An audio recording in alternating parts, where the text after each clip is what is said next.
నమస్తే welcome to metro pulse first headlines.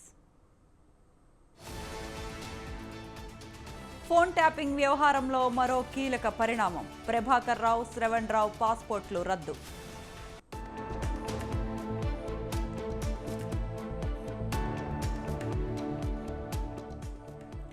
Hyderabad traffic ASI శ్యామలకి CM Revanth ప్రశంసలు. ఇంటర్నేషనల్, నేషనల్ మోడల్ సాధించినందుకు అభినందనలు.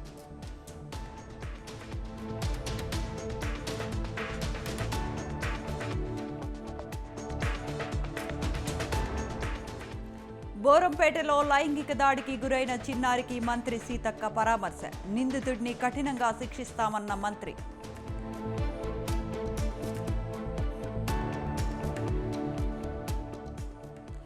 ఒకే పోలీస్ విధానం అమలు కోసం బెటాలియన్ పోలీసుల ఆందోళన, నిరసన కార్యక్రమాల్లో పాల్గొన్న కానిస్టేబుళ్ల కుటుంబాలు, కానిస్టేబుళ్లు.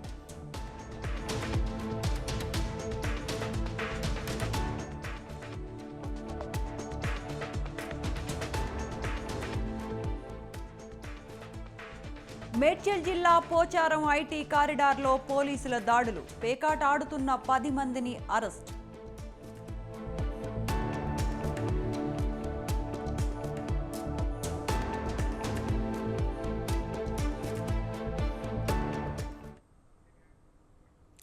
తెలంగాణలో సంచలనం రేపిన ఫోన్ ట్యాపింగ్ వ్యవహారంలో కీలక పరిణామం చోటు చేసుకుంది. ఈ కేసులో కీలక నిందితుడు స్పెషల్ ఇంటెలిజెన్స్ బ్రాంచ్ మాజీ ఓఎస్డీ ప్రభాకర్ రావు, మరో నిందితుడు శ్రవణ్ కుమార్ పాస్పోర్ట్ రద్దయింది. ఇప్పటికే లుకౌట్ నోటీసులు జారీ కాగా తాజాగా పాస్పోర్ట్ రద్దయింది. రెడ్ కార్నర్ నోటీసులు సైతం సిద్ధమయ్యాయి.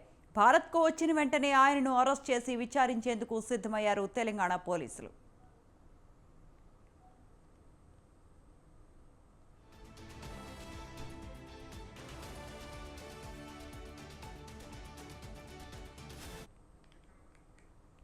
ఫోన్ ట్యాపింగ్ కేసులో నిందితులుగా ఉన్నప్పటికీ దర్యాప్తును ఎదుర్కోకుండా అమెరికాలో తలదాచుకున్న వీరి పాస్పోర్ట్లు రద్దు చేయాలని హైదరాబాద్ పోలీసులు గతంలోనే ప్రాంతీయ పాస్పోర్ట్ కార్యాలయానికి నివేదిక పంపారు.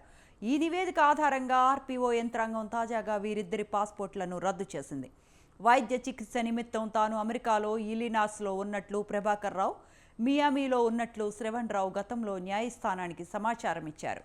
పాస్పోర్ట్లు జప్తు అయినట్లు అక్కడి పోలీసులకు తెలిస్తే వారిద్దరిని బలవంతంగా వెనక్కి పంపించే అవకాశం ఉంది. మరోవైపు వీరిపై ఇప్పటికే లుకౌట్ నోటీసులు సైతం జారీ కావడంతో విమానాశ్రయంలో దిగిన వెంటనే ఆపేసి హైదరాబాద్ పోలీసులకు సమాచారం ఇస్తారు.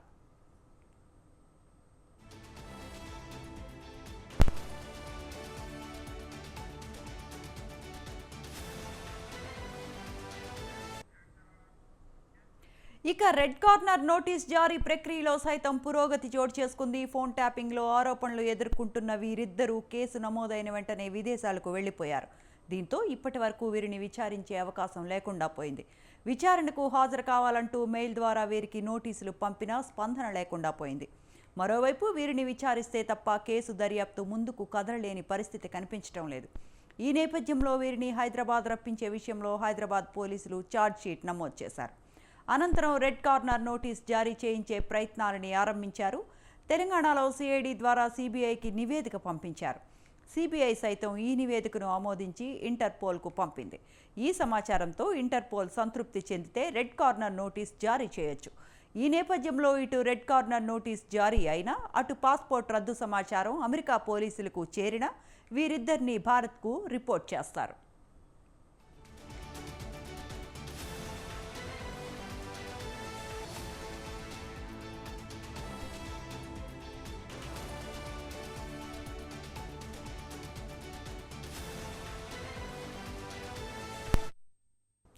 మొత్తానికి కొంతకాలంగా స్తబ్దుగా ఉన్న ఫోన్ ట్యాపింగ్ వ్యవహారం మరోసారి చర్చనీయాంశంగా మారింది. త్వరలో పొలిటికల్ బాంబులు పేలుతాయని విదేశీ పర్యటనలో ఉన్న మంత్రి పొంగులేటి శ్రీనివాసరెడ్డి ప్రకటించడమే ఇందుకు కారణమా అనే చర్చ సాగుతోంది. ఈ కేసులో ఇప్పటికే అరెస్ట్ అయి 4 పోలీసు అధికారులు వాంగ్మూలాన్ని ప్రభాకర్ రావు వైపే వేలెత్తి చూపుతున్నాయి. దీంతో ప్రభాకర్ రావును విచారిస్తే ఈ వ్యవహారం వెనుక రాజకీయ పెద్దల ప్రమేయం ఉందా లేదా అనేది ఉత్కంఠకు తెరపడనుంది.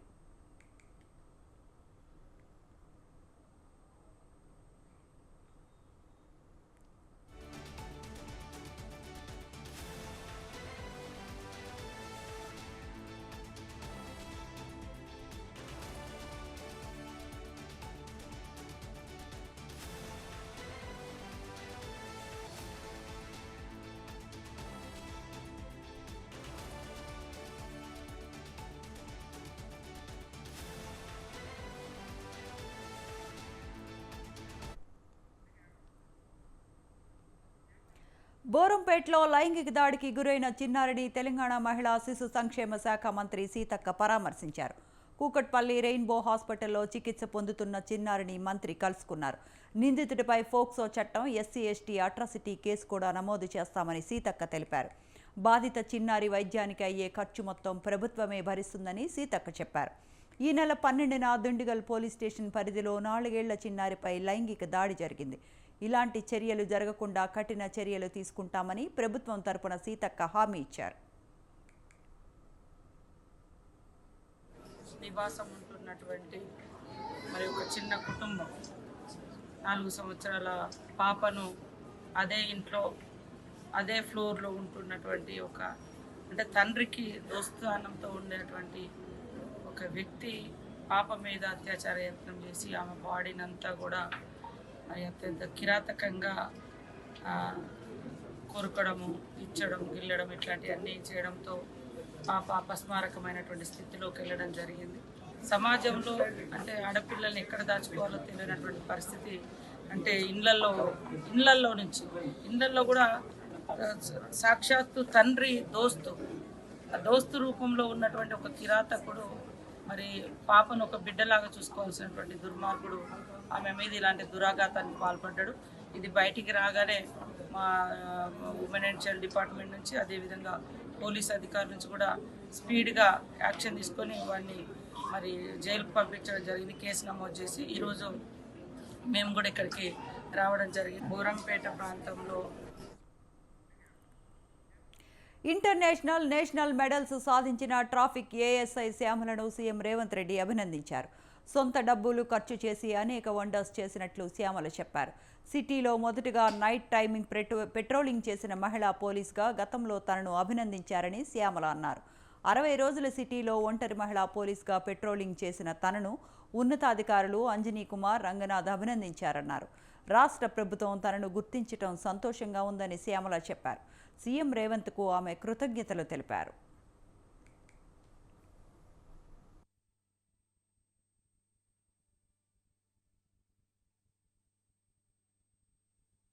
ఈ ప్రభుత్వం నాకు చాలా హెల్ప్ చేసింది.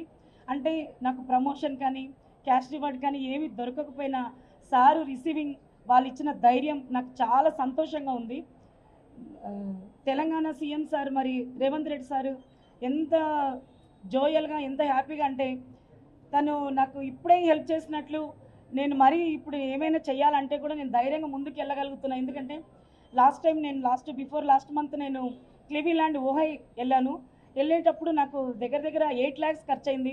8 lakhs ఖర్చులో నాకు కనీసం అంటే 80 రూపీస్ కూడా ఎవరు హెల్ప్ చేయలేదండి. నా సొంత పైసలతోటి నేను క్రెడిట్ తెచ్చుకొని కొంత గోల్డ్ కూడా నేను ఇది చేసి నేను వెళ్ళడం జరిగింది. ఎందుకంటే నా దేశ ఫ్లాగ్ నేను అక్కడ ఎగరేయాలి, అవుట్ ఆఫ్ కంట్రీలో నేను అంత సగర్వంగా చెప్పుకోవాలన్న ఒక ఆసక్తితోటి నేను అక్కడికి వెళ్ళడం జరిగింది. ఒకే పోలీసు విధానాన్ని అమలు చేయాలని డిమాండ్ చేస్తూ తెలంగాణ రాష్ట్ర వ్యాప్తంగా బెటాలియన్ పోలీసులు ఆందోళనకు దిగారు. నిరసన కార్యక్రమాల్లో కానిస్టేబుళ్ల కుటుంబ సభ్యులు, కానిస్టేబుళ్లు పాల్గొన్నారు. రంగారెడ్డి జిల్లా ఇబ్రహీంపట్నంలో అంబేద్కర్ చౌరస్తా వద్ద 3rd బెటాలియన్ పోలీసు ఆధ్వర్యంలో భార్య పిల్లలతో రోడ్డుపై బైఠాయించారు. ఏక్ పోలీస్ నినాదంతో ఒకే పోలీస్ వ్యవస్థను ఏర్పాటు చేయాలని డిమాండ్ చేశారు. బెటాలియన్ పోలీసులతో వివిధ రకాల పనులు చేయిస్తున్నారని, ఇంటి నుండి వెళ్లి ఎప్పుడు వస్తారో తెలియని పరిస్థితి ఉందని కుటుంబ సభ్యులు అంటూ ఉన్నారు.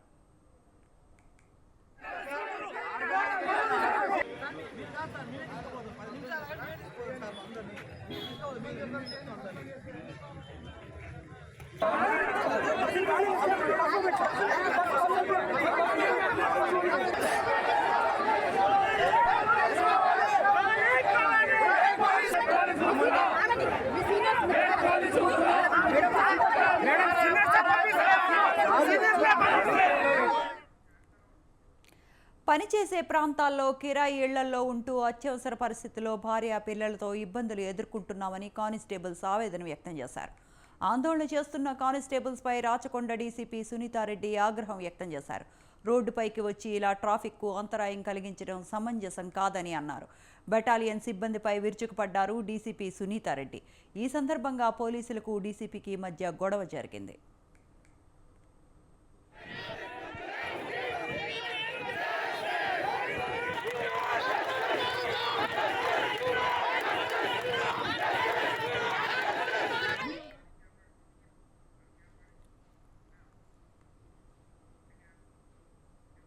దేశాన్ని దశాబ్దాల కాలం పాటు పాలించిన కాంగ్రెస్ పార్టీ దక్షిణాది రాష్ట్రాలకు ఏం చేసిందో చెప్పాలని డిమాండ్ చేశారు దక్షిణ భారత రాజకీయ జేఏసీ చైర్మన్ గాలి వినోద్ కుమార్.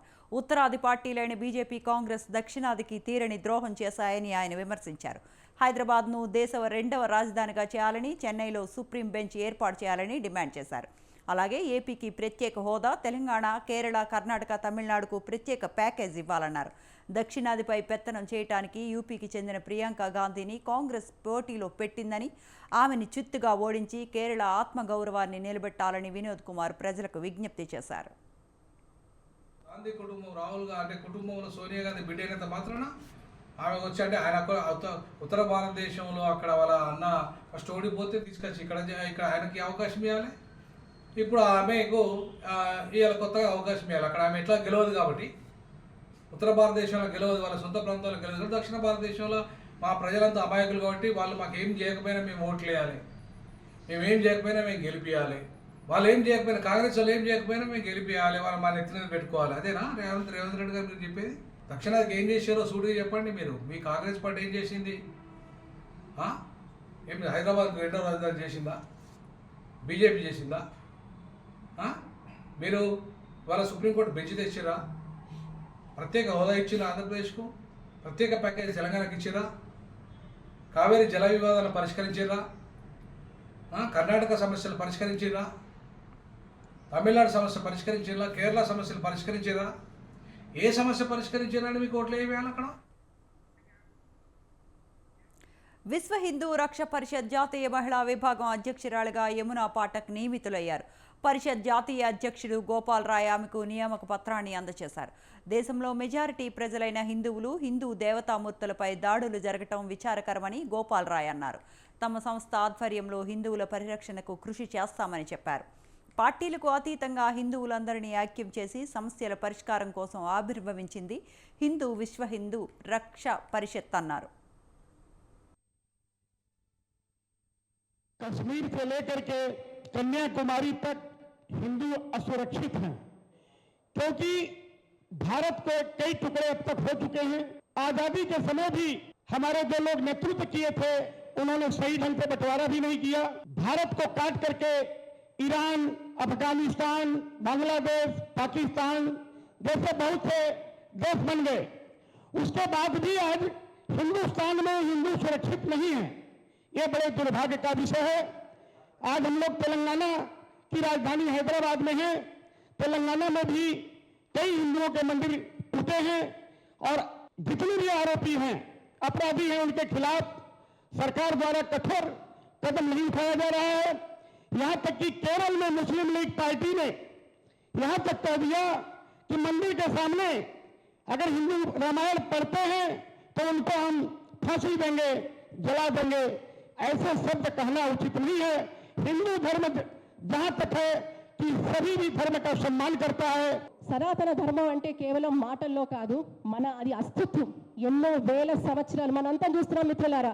కొన్ని వేల సంవత్సరాల నుంచి కూడా ఎన్నో దాడులు ఎదుర్కొన్నా కూడా పటిష్టంగా ఉన్న మన ఈ యొక్క ధర్మం ఉంది అంటే ధర్మ మార్గంలో ధర్మబద్ధంగా అందరినీ కలుపుకొని సర్వే జనా సుఖినో భవంతు అనుకునే ఒక ఆలోచన మన హిందువులకు ఉంది. మరీ ముఖ్యంగా పూర్తిగా కూడా వసుదైక కుటుంబం అనే ఒక ఆలోచన కూడా హిందువులోనే ఉందని మరొకసారి జ్ఞప్తికి చేసుకుంటూ, మరి గోపాల్ రాయ్ గారు వారు ఈ యొక్క సంస్థని వెంటనే వారు ప్రెసిడెంట్ అవ్వగానే కూడా వారు పూర్తిగా భారతదేశం అంతా కూడా వారి పర్యటన చేయడంలో భాగంగా దక్షిణ భారతంలో తెలంగాణ రాష్ట్రానికి రావడం జరిగింది. మరి నా మీద వారికి ఉన్న సంపూర్ణ నమ్మకంతో నాకు ఈ చాదర్ఘాట్ రేణుకా ఎల్లమ్మ ఆలయం 25వ వార్షికోత్సవాలు వైభవంగా జరుగుతూ ఉన్నాయి. ఆలయం వ్యవస్థాపక అధ్యక్షుడు ఆరెల్లి అంజయ్య ఆధ్వర్యంలో 3 రోజులు ఈ ఉత్సవాలు జరుగుతాయి. ఉత్సవాల సందర్భంగా రేణుకా ఎల్లమ్మ దేవాలయం భక్తులతో కిటకిటలాడింది. గత 25 ఏళ్లుగా నిరాటంకంగా వేడుకలు నిర్వహిస్తున్నట్లు అంజయ్య తెలిపారు. ఈ ఉత్సవాలకు వివిధ ప్రాంతాల నుండి అధిక సంఖ్యలో భక్తులు, ప్రజాప్రతినిధులు, నాయకులు వచ్చి అమ్మవారిని దర్శించుకున్నారు. వేడుకలో ఆలయ కమిటీ సభ్యులు, భక్తులు పాల్గొన్నారు. చాదర్ఘాట్లో నివసించి ఉన్నటువంటి శ్రీ రేణుకా ఎల్లమ్మ తల్లి అమ్మవారి దేవాలయ పునర్ప్రతిష్ఠ జరిగి ఈ రోజుటికి 25 సంవత్సరాలు పూర్తి అయ్యాయి. ఈ యొక్క శుభ సందర్భంగా దేవాలయం ఆలయ సభ్యుల తరఫున 3 రోజుల పాటు అమ్మవారికి విశేషంగా పూజా ఆరాధన నిర్వహించాలని నిర్ణయించబడినది.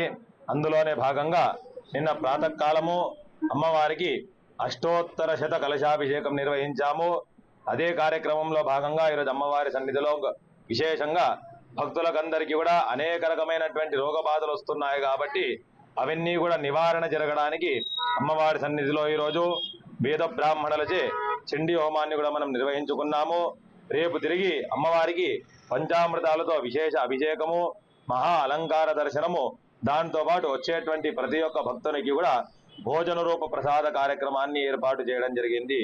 ఈ యొక్క మహత్తరమైనటువంటి కార్యక్రమంలో భక్తాదివాసులందరూ కూడా అధిక సంఖ్యలో పాల్గొని ఆ అమ్మవారి అనుగ్రహానికి పాత్రలు కాగలరు. పవర్ ఆఫ్ పర్సిస్టెన్స్ అనే ఆలోచనతో విద్యాజ్యోతి ఇన్స్టిట్యూట్ ఆఫ్ టెక్నాలజీ మొదటి డెటెక్స్ కార్యక్రమం నిర్వహించింది. ఈ కార్యక్రమంలో విభిన్న రంగాల నిపుణులు, ఆవిష్కరణకర్తలు పాల్గొన్నారు. సిబిఐ మాజీ joint director PV Lakshminarayana, the centre for excellence director Nikhil Desai, పర్వతారోహకులు హస్వీబ్ మురికి, మిస్ ఇండియా ఆంధ్రప్రదేశ్ 2022 లిఖిత యలమంచిలి తదితరులు ప్రసంగించారు. పరిశోధాత్మక కఠినత, న్యాయం, వ్యక్తిగత వృత్తిపరమైన నైపుణ్యం, మూస పద్ధతులపై ఈ సమావేశంలో చర్చించారు. సృజనాత్మకత, మేధో వృద్ధిని పెంచడంతో ఈ అనుభవం మర్చిపోలేనిదని విద్యార్థులు తెలిపారు.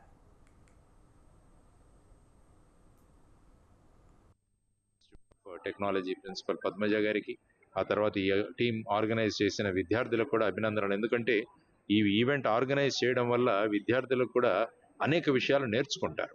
ఒక ఈవెంట్ ఎలా చేయాలి, దాన్ని ఎలా కోఆర్డినేట్ చేయాలి, స్పీకర్స్తో ఎలా మాట్లాడాలి, టెక్నికల్గా ఏ విధమైన సపోర్ట్ చేయాలి. కాబట్టి ఈ విధంగా తర్వాత యాక్చువల్గా నేను వారికి కూడా రిక్వెస్ట్ చేసింది ఏంటంటే స్టూడెంట్స్నే టెడెస్ టాక్స్లో మాట్లాడే విధంగా వాళ్ళని తయారు చేయాలి. మేము బయట నుంచి వచ్చి స్పీకర్స్ మాట్లాడుతున్నాం, కానీ ఈ కాలేజీలో ఉన్న స్టూడెంట్స్ని ఆ కెపాసిటీలో మాట్లాడే విధంగా వాళ్ళను తీర్చిదిద్దాలన్నది ఒక సంకల్పన వారికి చెప్పడం జరిగింది. విద్యాజ్యోతి ఇన్స్టిట్యూట్ ఆఫ్ టెక్నాలజీ ఈ దేశంలో అనేక రంగాల్లో, మెడికల్ రంగంలో, పోలీస్ రంగంలో, మౌంటనీర్ రంగంలో, హెచ్ఆర్ రంగంలో, అనేక రంగాల్లో తాము సాధించిన విజయాలను చెప్పడానికి అని చెప్పేసి ఇక్కడికి అనేక మంది వాళ్ళు వచ్చారు. ఇప్పటికే 7 లెక్చర్స్ వాళ్ళ యొక్క స్పీకర్స్ మొత్తం వాళ్ళ స్పీచెస్ ద్వారా ఇవ్వడం జరిగింది. వాళ్ళు ఏ విధంగా పర్సిస్టెన్స్, ఒక కష్టం జరిగినప్పుడు దాన్ని వదిలిపెట్టకుండా, ఇబ్బందులు వచ్చినప్పుడు వదిలిపెట్టకుండా, నష్టాలు వచ్చినప్పుడు వదిలిపెట్టకుండా, ఒక పర్సిస్టెన్స్తో ఏ విధంగా వాళ్ళు వాళ్ళ యొక్క రంగాల్లో ఆరితేరారు, విజయాలు సాధించారు అనేది వాళ్ళందరూ కూడా చెప్పారు. ఈ దేశంలో అనేక రంగాలు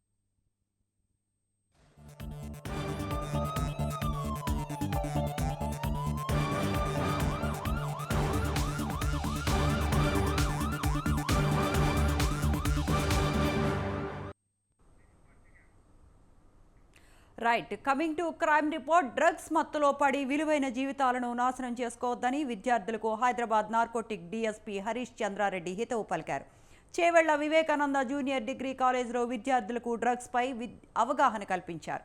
కొందరు యువత సరదాగా డ్రగ్స్ వాడకం మొదలు పెడతారని, అది వ్యసనంగా మారి వారి భవిష్యత్తు నాశనం అవుతోందన్నారు. విద్యార్థులు తన పరిసరాల్లో ఎవరైనా డ్రగ్స్ వాడుతున్నట్లు అనుమానం వచ్చినా, అమ్ముతున్నట్టు తెలిసినా పోలీసులకు సమాచారం ఇవ్వాలని చెప్పారు.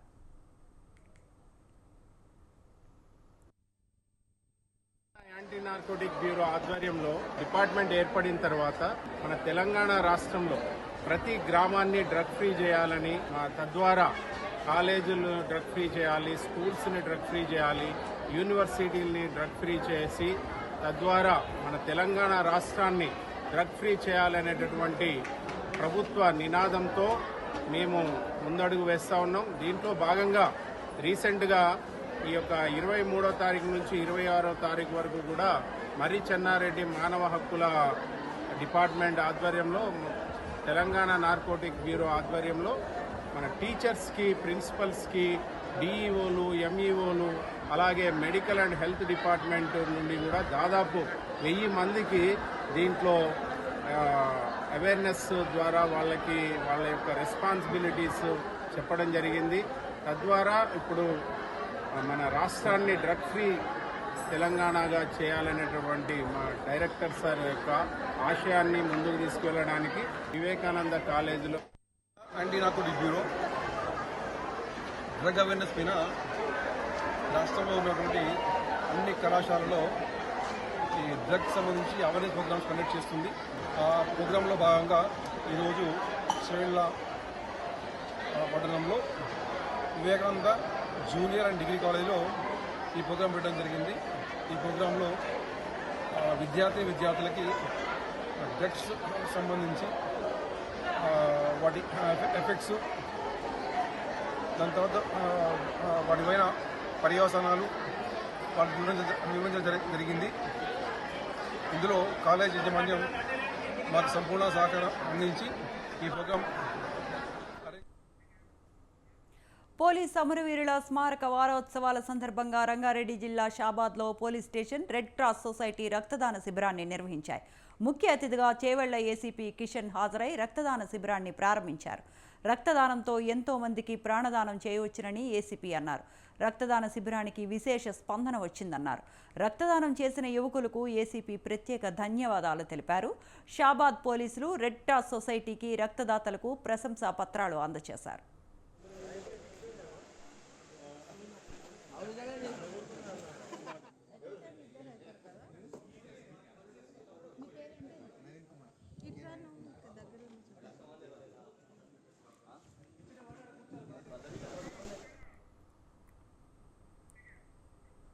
మేడ్చల్ జిల్లా పోచారం ఐటీ కారిడార్ పరిధిలోని కొర్రెముల సమీపంలో పేకాట స్థావరాలపై పోలీసులు దాడి చేశారు. ఉప్పల్, బోడుప్పల్, మేడిపల్లి, చెంగిచెర్లకు చెందిన 10 మందిని పోలీసులు అరెస్ట్ చేశారు. 67,630 రూపాయలు విలువ గల సెల్ ఫోన్లు స్వాధీనం చేసుకున్నారు. కొర్రెముల సమీపంలో ఉప్పల్కి చెందిన బీఆర్ఎస్ నాయకుడు పిల్లి నాగరాజు ఫామ్ హౌస్లో గుట్టు చప్పుడు కాకుండా పేకాట ఆడుతున్నారన్న సమాచారంతో పోలీసులు దాడులు నిర్వహించారు. పక్కా సమాచారంతో పేకాట ఆడుతున్న నాగరాజుతో పాటు మరో 9 మందిని పోలీసులు అరెస్ట్ చేశారు.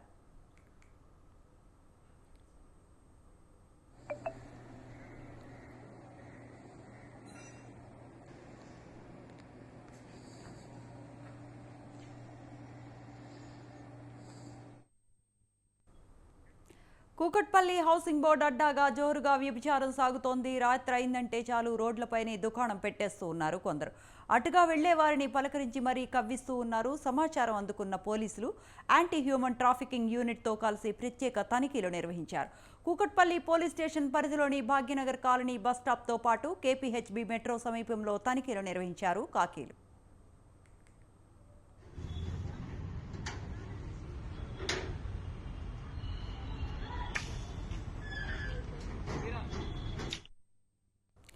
బాలానగర్ డీసీపీ సురేష్ కుమార్ నేతృత్వంలో ఏసీపీ శ్రీనివాస్, 3 సిఐలు, 7 ఎస్ఐలు, 2 ఏఎస్ఐలు, 36 మంది కానిస్టేబుళ్లతో తనిఖీలు చేపట్టారు.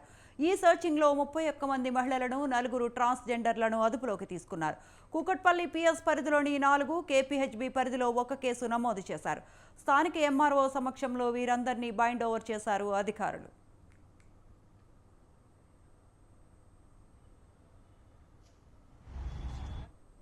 రోడ్స్ పైన వెక్కిలి చేష్టలు చేస్తూ ప్రజలను ఆకర్షిస్తూ రోడ్డుపై స్ట్రీట్ ప్రాస్టిట్యూషన్ చేసే వాళ్ళని పట్టుకోవడానికి నైట్ 8 to 11 ఈ రేడ్ జరిగింది. ఈ రేడులో 34 మంది దొరికారు. అందులో 31 మంది స్ట్రీట్ ప్రాస్టిట్యూట్ చేసేవాళ్ళు మరియు 4 ట్రాన్స్జెండర్స్నేమో కేపీహెచ్బీ పోలీస్ స్టేషన్లో కేసు అయింది. అది కేపీహెచ్బీ మెట్రో కింద దొరికారు. 31 మంది కుక్కట్పల్లి భాగ్యనగర్ కాలనీ ఆ రోడ్డు మెయిన్ రోడ్లో పబ్లిక్ను వెక్కిల్చేష్టలు చేస్తూ వాళ్ళని కవ్విస్తున్నారు.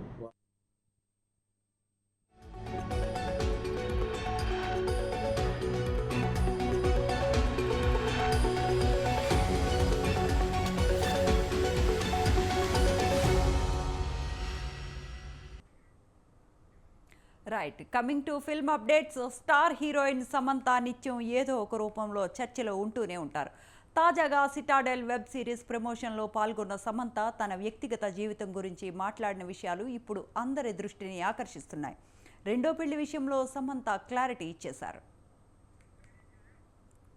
హీరో నాగ చైతన్యతో విడాకుల తర్వాత సమంత చుట్టూ నానా రకాల కామెంట్స్ వినిపిస్తూ ఉన్నాయి. సిటాడెల్ వెబ్ సిరీస్ షూటింగ్ సమయంలో ఇతడితో సమంత డేటింగ్లో ఉందంటూ కొన్ని వార్తలు వినిపించాయి. తాజాగా మంత్రి కొండా సురేఖ చేసిన వ్యాఖ్యలు కూడా ఈ చర్చకు దారితీశాయి. ఇక ప్రస్తుతం నాగ చైతన్య ప్రముఖ యంగ్ హీరోయిన్ శోభితా ధూళిపాళ్లతో 7 అడుగులు వేయబోతున్నారు. ఈ నేపథ్యంలో సమంత భవిష్యత్తు ఎవరితో అనే ప్రశ్న అందరిలోనూ మొదలైంది.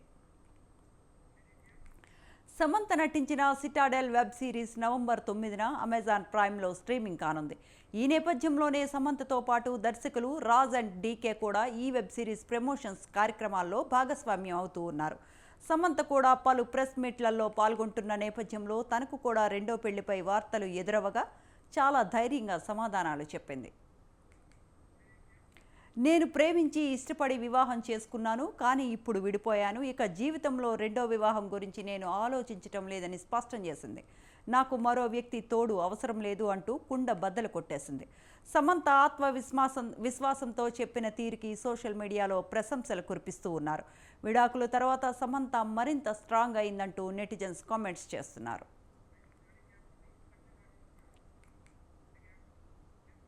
సినిమాలపై రివ్యూలు రాసేవారిపై నటుడు శ్రీకాంత్ అయ్యంగార్ సంచలన వ్యాఖ్యలు చేశారు. షార్ట్ ఫిల్మ్ తీయటం రాని వాళ్లు కూడా సినిమాలను విమర్శిస్తున్నారని ఆయన మండిపడ్డారు. సినిమా బాగాలేదని మాట్లాడే హక్కు వారికి లేదన్నారు. రాయటానికి చెప్పటానికి వీలులేని భాషలో review రైటర్లను Srikanth Iyengar దూషించారు. Pottel movie success మీటుకు ఆలస్యంగా వచ్చిన శ్రీకాంత్ అయ్యంగార్ మైక్ అందుకోగానే రివ్యూ రైటర్స్పై విరుచుకుపడ్డారు. శ్రీకాంత్ అయ్యంగార్ వ్యాఖ్యలు ప్రస్తుతం సంచలనంగా మారాయి. దరిద్రానికి విరోచనాలు వస్తే రివ్యూ రేట్లు పుడతారంట. తిరుమల దొడ్డి నాకితో ఆపారండి. మనం అందరం కలిసి we should stop the parasites. Dragged గా ఉంది, ఇదేంటి రెండు మాటలు. జీవితంలో షార్ట్ ఫిల్మ్ తిరిగి నా కొడుకు వచ్చి రివ్యూ వేస్తాను. సినిమా తీయడంత కష్టం, రఫ్ ఐడియా కూడా నేను నా కొడుకు. అందుకే ప్రజలు ఉన్నారు, ప్రేక్షక దేవుడు అంటారు, తీసుకెళ్తారు ముందు సినిమా. ఇవి మెట్రోపాల్స్ అప్డేట్స్. స్టే ట్యూన్ టు స్వతంత్ర.